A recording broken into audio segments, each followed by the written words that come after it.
Noções de direito administrativo no segmento legislação, instituições e ética e Psil Jurídico, leitura de texto.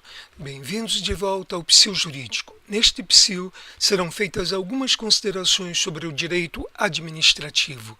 Todo e qualquer profissional tratou, está tratando ou irá tratar com órgãos e entidades da administração pública. De maneira geral, o direito administrativo é o ramo do direito público voltado para a administração dos bens públicos, prestação de serviços públicos e a relação envolvendo bens, serviços, administração pública e particulares. A administração pública, doravante designada por simplesmente AP, é formada por órgãos e entidades e respectivos agentes públicos que nela trabalham. No cumprimento das atividades, a administração pública utiliza-se dos atos administrativos preponderantemente e também dos atos da administração. Mas o objetivo da administração pública sempre deve ser o interesse público. No que se refere aos acima referidos órgãos e entidades, a estrutura da administração pública subdivide-se em administração pública direta e administração pública indireta. A administração pública direta é aquela composta pelo ente público, União, Estados, Distrito Federal e municípios, e respectivos órgãos públicos. São os ministérios, no caso da União, e são as secretarias, no caso dos Estados, do Distrito Federal e dos municípios. Para a administração pública bem funcionar, terá que exercer determinadas funções específicas que dificilmente conseguiria realizar apenas com o seu pessoal. Assim, a administração pública cria, através de lei específica, entidades que se assemelham a uma mão longa do ente, da União, dos Estados, do Distrito Federal e dos municípios. Todos fazem isso, que são essas entidades criadas, autarquias, associações públicas, fundações públicas, empresas públicas e sociedades de economia mista. Esta, portanto, é a administração pública indireta. São entidades com personalidade jurídica própria, podendo, por exemplo, realizar negócios com terceiros e vir a ser autor ou réu em uma ação, sem a necessidade de que o ente criador seja chamado ao processo. Por sua vez, no que se refere ao pessoal que trabalha na administração pública, esses são denominados genericamente de agentes públicos. Agente público é o gênero, compreendendo as 4 espécies de agentes abaixo. Agentes políticos, que representam a vontade política do Estado, ou seja, não agem em nome próprio, mas sim em nome do Estado. Exemplo, prefeitos, juízes, etc.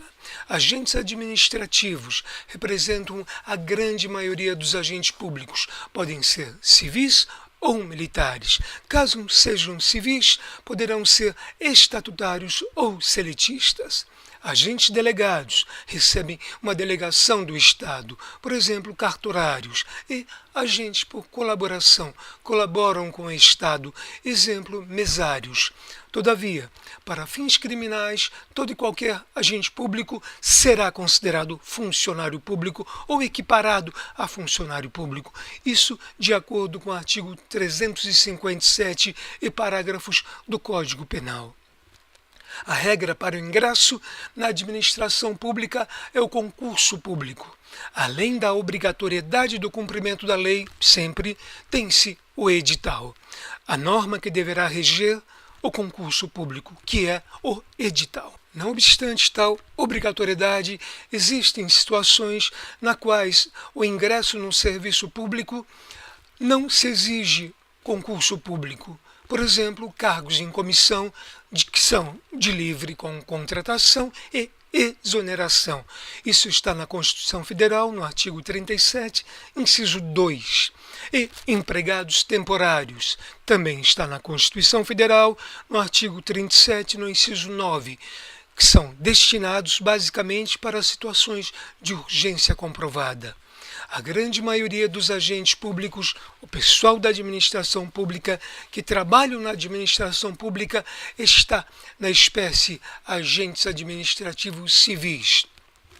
Eles podem ser estatutários, ou seja, servidores públicos ou funcionários públicos propriamente ditos, com regime jurídico, o estatuto. E os seletistas, ou seja, os empregados públicos com regime jurídico da CLT. Quanto aos atos administrativos, é importante lembrar que todos os três poderes podem realizar funções típicas e também funções atípicas de administração. A função típica do poder executivo é a de administrar, ou seja, de executar. Atipicamente, os poderes legislativo e judiciário também terão função atípica de administrar, vez que tais poderes têm como função típica a de legislar e a de julgar, respectivamente. O objetivo da administração pública é o interesse público. Portanto, os atos administrativos, representando uma manifestação de vontade unilateral do Estado, por exemplo, uma multa, realizada através de seus poderes executivo, legislativo e judiciário, de forma típica ou atípica, criando, alterando ou extinguindo direitos, deverão ser voltados para o interesse público.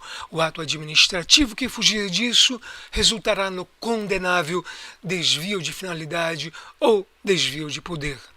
Os atos administrativos apresentam atributos que lhes são próprios.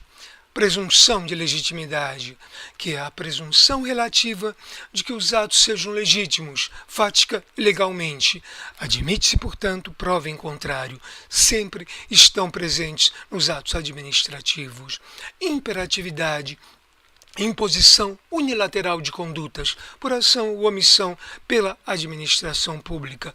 Coercibilidade ou exigibilidade, atributo que complementa o atributo imperatividade, ou seja, trata-se também de uma imposição unilateral da administração pública, mas aí existe a sanção. Autoexecutoridade. Os atos administrativos são autoexecutáveis pela própria administração pública. Não há, portanto, a necessidade de provocação do poder judiciário. E tipicidade. Todos os atos administrativos obrigatoriamente devem ter previsão legal, existência de lei, também sempre presente nos atos administrativos. Qualquer ato da administração pública tem que ter previsão em lei. Da mesma forma que os atos administrativos têm seus atributos, os atos administrativos também têm seus requisitos, que também são chamados de elementos ou pressupostos. O objeto. Todo ato administrativo deve ter objeto imediato ou meta imediata, ser lícito, certo, determinado, determinável, possível e também ser moral. Competência. Autorização conferida pela lei, que em regra é delegável a órgãos inferiores, exceto aquelas exclusivas à edição de atos normativos e também para julgar recursos. Motivo. Atos normativos sempre serão motivados, mas alguns nem sempre podem ser motivados. Por exemplo, os cargos em comissão de livre nomeação e exoneração. Finalidade significa alcançar o interesse público, nem sempre é o interesse do Estado. E forma. O ato administrativo será externado de acordo com a lei. E se não houver lei, ele deverá ser escrito em vernáculo, com data, local e assinatura. Exceção são algumas outras formas. Os atributos e os requisitos são próprios dos atos administrativos, vale entender, não se encontram presentes nos atos jurídicos privados. De maneira geral, os atos jurídicos privados têm que ter agente capaz, objeto lícito e a forma, que é especial somente quando a lei obrigar. Mas, além dos atos administrativos na administração pública, existem ainda os denominados atos da administração. Enquanto que os atos administrativos são unilaterais, os atos da administração podem ser bilaterais. Como exemplos de atos da administração, tem-se o contrato público, em que para a administração pública poder contratar, dependerá da vontade da outra parte contratante. E, dentre alguns outros exemplos, tem-se também a edição de medidas provisórias pelo chefe do Poder Executivo Federal, que é um ato do Poder Executivo que ele está realizando, ato típico de outro poder, do Poder Legislativo. A administração pública é obrigada a cumprir os princípios constitucionais relacionados na cabeça do artigo 37 da Constituição. Tais princípios devem reger a administração pública de todos os entes, União, Estados, Distrito Federal e municípios. São princípios constitucionais que são expressos na Constituição Federal de 88, que rege a administração pública, a legalidade, a impessoalidade, a moralidade, a publicidade e a eficiência. Princípio da legalidade. A administração pública pode realizar aquilo que a lei expressa. Princípio da impessoalidade. Os atos da administração pública devem ser sempre impessoais. Princípio da moralidade. Trata-se da moralidade administrativa da administração pública. Princípio da publicidade. Todos os atos da administração pública devem ser públicos como regra. Princípio da eficiência. Significa que os atos da administração pública deveriam ser eficientes. Ao contrário do que ocorre na vida privada, de pessoas físicas e de pessoas jurídicas, na administração pública tem-se que obedecer fielmente a determinados princípios, inclusos, por suposto, os princípios constitucionais acima relacionados. Ainda que esses princípios visem o interesse público no dia a dia, lamentavelmente, nem sempre eles vêm sendo obedecidos. As pessoas físicas e jurídicas podem fazer aquilo que a lei não as impede. Isso está na Constituição, no artigo 5º, inciso 2 do artigo 5º. A administração pública, contudo, deve apenas fazer o que a lei expressa. É o princípio da legalidade. As pessoas físicas e jurídicas podem agir pessoal ou impessoalmente. Por exemplo, contratando quem quiserem. A administração pública deve ser sempre impessoal. É o princípio da impessoalidade. As pessoas físicas e jurídicas podem dar o destino que bem entenderem a seus bens móveis e imóveis. A administração pública deve sempre objetivar o interesse público. É o princípio da moralidade. As pessoas físicas e jurídicas podem ser displicentes e morosas com seus afazeres. A administração pública deve ser eficiente. É o princípio da eficiência que, como dito, lamentavelmente, a administração pública não vem sendo eficiente. Os exemplos colocados acima dão uma noção da aplicação desses princípios constitucionais. Todavia, existem outros princípios que a administração pública também deve obedecer, que são encontrados em leis e não apenas na Constituição. Um dos exemplos de princípios relacionados em lei constitui os princípios que devem reger a licitação. Por exemplo, na aquisição de bens e serviços pela administração pública, deverá ser buscada a seleção da proposta mais vantajosa. A Lei Geral das Licitações e Contratos Públicos, que é a Lei 8666 de 93. É a Lei das Licitações. O objetivo maior dessa lei é a melhor contratação pela administração pública. Na busca do interesse público, melhor contratação traduz-se no binômio menor preço e melhor qualidade. Não obstante, muitos dos entes e entidades da administração pública vêm trabalhando apenas com menor preço, em evidente desfavor da qualidade. Em tempo como de conhecimento público, muitas dessas contratações feitas com menor preço apenas servem para a eleição do licitante mais conveniente à corrupção. Nessa situação, os licitantes são constantemente agraciados com aditivos fundamentados em uma suposta correção do equilíbrio econômico-financeiro do contrato. As modalidades de licitação descritas na Lei de Licitações são concorrência, tomada de preço, convite, concurso e leilão. Posteriormente foi acrescida através de outra norma o pregão e o pregão eletrônico.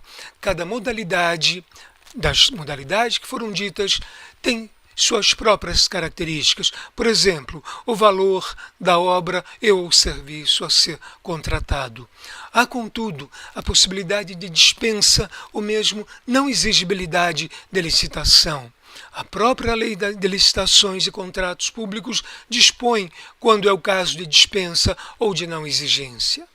Não obstante a administração pública esteja subordinada ao que é expresso pela lei, existem muitas situações em que o agente público terá que decidir qual será a melhor medida a ser tomada.